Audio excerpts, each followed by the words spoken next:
Hello guys, PM classes में आप सभी लोगों का वेलकम है। पीएम क्लासेस 8181 यूट्यूब चैनल को आप सब्सक्राइब कर लीजिए। मैं आपके लिए हमेशा हर सब्जेक्ट से जुड़ी वीडियो लाता रहूँगा।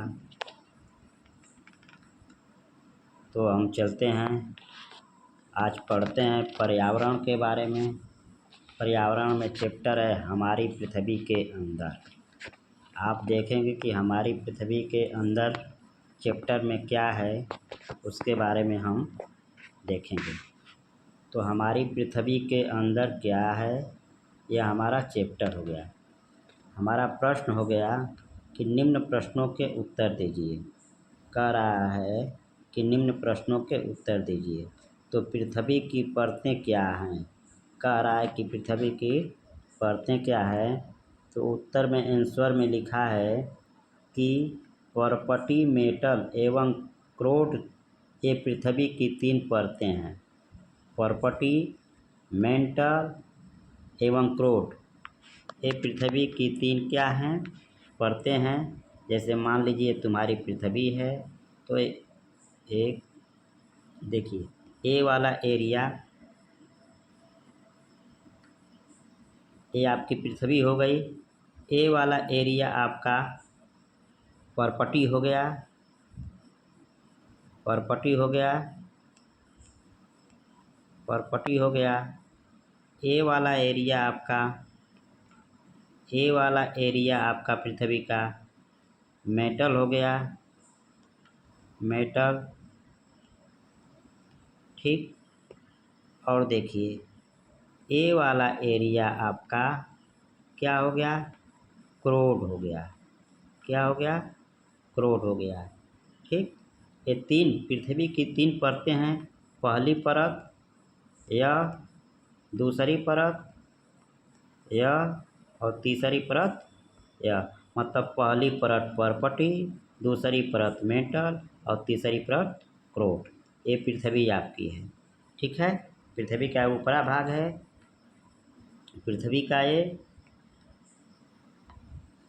का ये ऊपर वाला भाग है, और ये बीच वाला मेंटल वाला भाग है, और ये सबसे नीचे क्रोड पाया जाता है, क्रोड वाला भाग है, ठीक। समझ में आ गया आपके? अब चलते हैं दूसरे क्वेश्चन पे।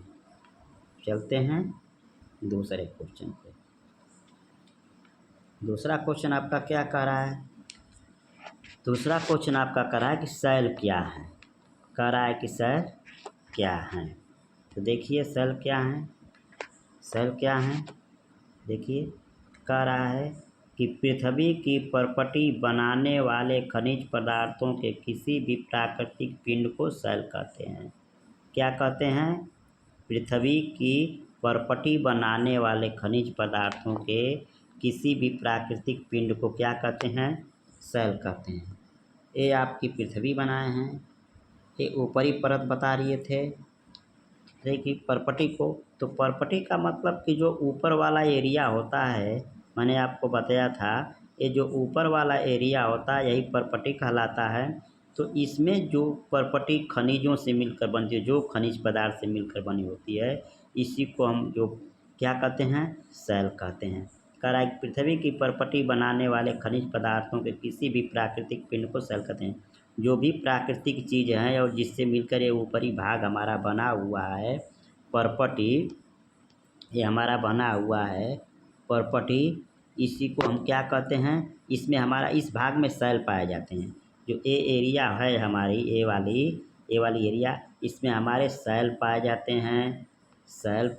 हैं, ठीक। ये ऊपरी एरिया, इसमें मेंटल में हमारा सेल नहीं पाया जाएगा। ये जो हमारी मेंटल वाली एरिया है, मेंटल वाली, इसमें सेल नहीं पाया जाएगा। ये हमारा क्रोड वाला एरिया, इसमें भी सेल नहीं पाया जाएगा। जो भी प्राकृतिक चीज़ें पाई जाएगी ऊपर परपटी पर पाई जाएंगी। तो कह रहा है कि पृथ्वी की परपटी पर बनाने वाली, इस पृथ्वी के परपटी ऊपरी सतह को बनाने वाले जो भी खनिज पदार्थ हैं, वह जो भी पिंड हैं वह सेल कराते हैं। जो भी जिससे ऊपरी परपटी हमारी बनी है वह सेल कराते हैं। समझ बात आ गई? अब चलते हैं अगले क्वेश्चन पर कि सेल क्या है आप जान गए। अब चलते हैं नेक्स्ट क्वेश्चन पे। देखिए, चलते हैं नेक्स्ट क्वेश्चन पे। कह रहा है कि शैल, तीसरा हमारा कह रहा है कि शैल प्रकार के शैलों, सॉरी, 3 प्रकार के शैलों के नाम लिखो।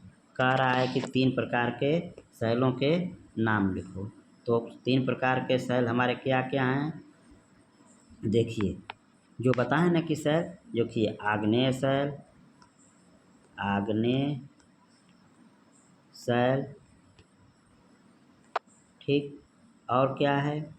अवसादी शैल, अवसादी शैल, और क्या है?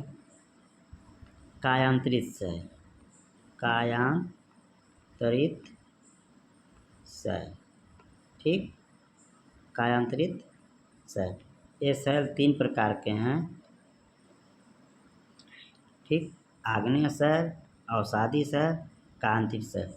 मैंने आपको बताया है कि जो खनिज पदार्थ और पिंड मिलकर बनाते हैं वो क्या क्या शैल कराते हैं।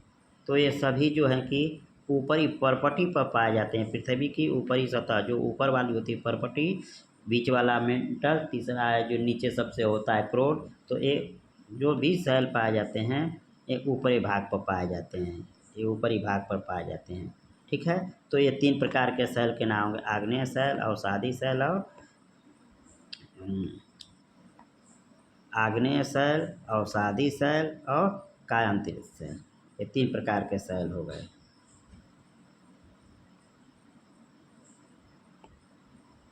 आग्नेय शैल, अवसादी शैल, कायांतरित शैल।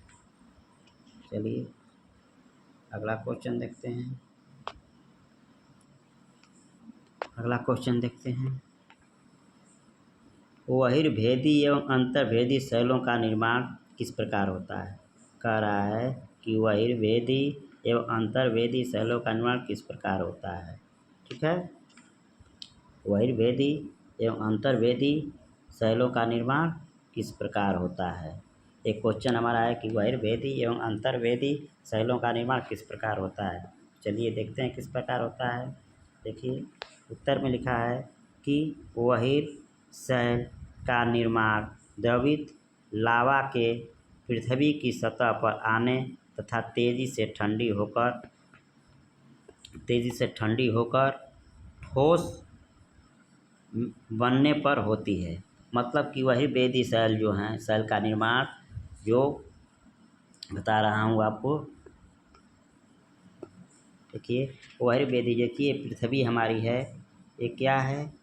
पृथ्वी हमारी है और पृथ्वी से जो है कि ये जो निकलता है, ये जो निकल रहा है, निकल कर यहाँ पर इकट्ठा हुआ है, ठीक, द्रवित होकर, ठीक। तो यह जब पृथ्वी की ऊपरी सतह पर आ जाता है, पृथ्वी की ऊपरी सतह पर जब आ जाता है तो यह धीरे धीरे क्या होता है? यह धीरे धीरे क्या होगा? ठंडा होता है। क्या होता है? धीरे धीरे ठंडा होता है। जब अंदर से आता है तो क्या रहता है? ये गर्म रहता है, ये गर्म रहता है, लेकिन बाद में क्या होता है? बाद में यह ठंडा हो जाता है और जब ठंडा होता है तो यह ठंडा होकर ठोस में परिवर्तित हो जाता है, ठोस में परिवर्तित हो जाता है, ठीक है। और जब ठोस में परिवर्तित होता है तो बहिर्भेदी शैल का निर्माण करता है। जब ठोस में हो जाता है, जब ठोस में हो जाता है तो क्या होता है?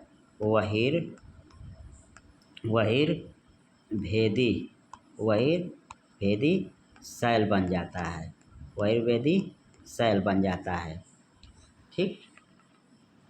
आगे देखिए, बहिर्भेदी समझ गए, बहिर्भेदी समझ गए आप। अब आगे देखिए, मैं बताता हूँ, धीरे धीरे बता रहा हूँ, घबराइएगा मत। अब देखिए, अब क्या है? अब आपका है बहिर्भेदी के बाद अंतर्भेदी। क्या है? अंतर्भेदी। तो अंतर्भेदी जो होता है,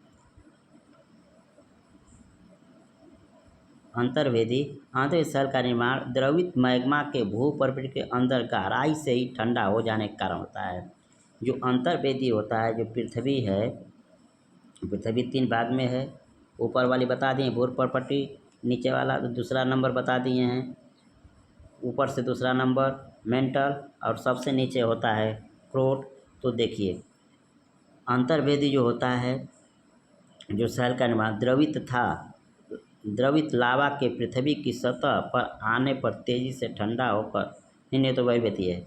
ये देखिए अंतर्वेदी सेल का निर्माण द्रवित मैग्मा के भूपर्पट्टी के अंदर गहराई में, जो ये अंदर ही, इसके अंदर ही जो मैग्मा होता है, क्या होता है मैग्मा,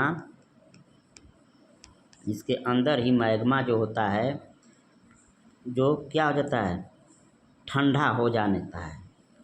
ठीक है, मैग्मा क्या होता है ठंडा हो जाता है, ठंडा हो जाता है, ठंडा हो जाता है। और ठंडा हो जाने के कारण जो है कि अंतर्वेदी सेल का निर्माण करता है। जब ठंडा हो जाता है तो अंतर्वेदी सेल का निर्माण करता है। क्या करता है अंतर्वेदी सेल। जब पृथ्वी के अंदर, एक बार फिर से समझ लीजिए, एक बार फिर से समझ लीजिए, जब पृथ्वी के अंदर मैग्मा का ठंडा होना, ठीक, जब पृथ्वी के अंदर जो मैग्मा होता है गर्म होता है और पृथ्वी के अंदर ही जब वह ठंडा हो जाता है तो अंतर्वेदी सेल का निर्माण करता है। ठीक है, बात समझ आ गई। ओके, आगे चलते हैं, आगे चलते हैं। अब देखिए सेल चक्र से आप क्या समझते हैं। कह रहा है कि सेल चक्र से आप क्या समझते हैं। क्वेश्चन है कि सेल चक्र से आप क्या समझते हैं। सेल चक्र से आप, तो आपका दिया है कि किन्हीं निश्चित दशाओं में एक प्रकार की सेल का चक्रीय तरीके से दूसरे परितोष हो जाना ही सेल चक्र कहलाता है। जैसे किसी निश्चित दशाओं में एक सेल का, किसी निश्चित दशाओं में एक प्रकार के सेल का चक्रीय तरीके से, मतलब ये मान लो कोई ठोस है, सेल है, ठीक है, सेल है, कुछ दिन के बाद, बहुत दिनों के बाद इसकी स्थिति क्या हो जाती है परिवर्तित हो जाती है, इसमें परिवर्तन हो जाता है। ठीक, परिवर्तित हो जाती है कुछ दिनों के बाद, ठीक, और दूसरे सेल में परिवर्तित हो जाता है। ठीक है, तो इसको क्या कहते हैं सेल चक्र कहते हैं। सेल जो होता है कुछ दिनों के बाद, ठीक है, परिवर्तित हो जाकर नए सेल बन जाता है। ठीक है, उसे क्या कहते हैं सेल चक्र कहते हैं, उसे हम सेल चक्र कहते हैं। ठीक, कुछ दिनों के बाद हर चीज़ का कुछ समय के बाद 10,000 20,000 वर्षों के बाद परिवर्तन होता है। जब परिवर्तन, तो सेल का जो है कि परिवर्तन होता है तो दूसरे सेल में परिवर्तित होता है, तो उसी को सेल चक्र कहते हैं। आगे देखिए क्वेश्चन नंबर 6 दिया है कि सेल के क्या उपयोग हैं। अब देखिए सेल का उपयोग कहाँ कहाँ किया जाता है, ये चीज़ देखिए। बता रहा है कि सेल के क्या उपयोग हैं, मतलब सेल का उपयोग कहाँ कहाँ किया जाता है। देखिए इसमें दिया है कि सेल का उपयोग कहाँ कहाँ किया जाता है। देखिए मैं दिखा रहा हूँ, देखिए सेल का भी उपयोग किया जाता है, उनका उनका ईंधन, उनका ईंधन की तरह उपयोग होता है। ठीक, सेल का ईंधन की तरह उपयोग होता है। इनका उपयोग उद्योगों में होता है, इनका उपयोग उद्योगों में होता है, कल कारखानों में होता है, बड़ी बड़ी कंपनियों में होता है। इनका उपयोग दवाई बनाने के निर्माण में होता है। इनका उपयोग, सेल का उपयोग दवाई बनाने के निर्माण में भी होता है, सेल से दवा भी बनती है।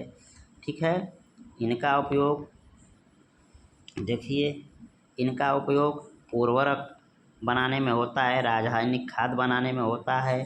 ठीक है, सेल का उपयोग खाद बनाने में होता है। ठीक, अब फिर सुन लीजिए सेल का उपयोग। सेल का उपयोग जो होता है ईंधन की तरह, ईंधन के रूप में भी होता है, उद्योगों बड़ी बड़ी कंपनियों में होता है, दवाई का निर्माण करने में होता है, उर्वरक का निर्माण करने में होता है, यहाँ यहाँ सेलों का निर्माण होता है इत्यादि। अगला क्वेश्चन देखिए, अगला क्वेश्चन देखिए, अगला क्वेश्चन देखिए, अगला क्वेश्चन देखिए। पूछ रहा है कि कायांतरित सेल क्या है, कायांतरित सेल क्या है। तो कह रहा है कि कायांतरित सेल क्या है, देखिए कह रहा है कि आग्नेय एवं अवसादी सेल उच्च ताप एवं दाब के कारण जिस प्रकार की सेलों में परिवर्तित होते हैं उन्हें कायांतरित सेल होते हैं। जैसे सेल आपके हैं, ठीक, इस पर जब उच्च दाब पड़ा, दाब पड़ा, उच्च दाब, उच्च दाब पड़ा और उच्च दाब पड़ा, उच्च दाब और उच्च ताप, उच्च दाब और उच्च ताप के कारण जब उच्च ताप बढ़ेगा इस पर और उच्च दाब होगा, अधिक दाब और अधिक ताप पड़ने के कारण इस सेल में क्या होगा, इस सेल में परिवर्तन होगा। जब यह परिवर्तित हो जाएगा, इसमें परिवर्तन होता है और जब परिवर्तन हो जाता है तो इन्हें क्या कहते हैं, कायांतरित सेल कहते हैं। क्या कहते हैं, कायांतरित सेल कहते हैं। क्या कहते हैं, कायांतरित सेल कहते हैं। कायांतरित सेल कहलाता है, कायांतरित सेल बन जाते हैं ये, ठीक। जब इस सेल पर उच्च दाब और उच्च ताप पड़ता है तो कुछ दिनों के बाद यह परिवर्तन होकर कायांतरित सेल में परिवर्तित हो जाता है। इसी को क्या कहते हैं, कायांतरित सेल कहते हैं, ठीक। जब उच्च ताप और उच्च दाब के कारण सेल में परिवर्तन होता है तो उसे हम कायांतरित सेल कहते हैं। ओके, बात समझ में आ गई। अब चलते हैं आगे। कहते हैं पूछे कायांतरित सेल का निर्माण कैसे होता है, तो आप तुरंत बता देंगे कि किसी सेल पर उच्च ताप और उच्च दाब के कारण जब उसमें परिवर्तन होता है तो कायांतरित सेल कहलाता है, ठीक है।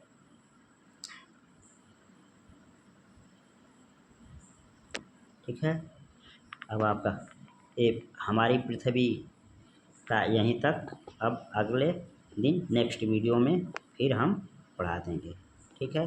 तब तक के लिए इसको इतना ही। Thank you.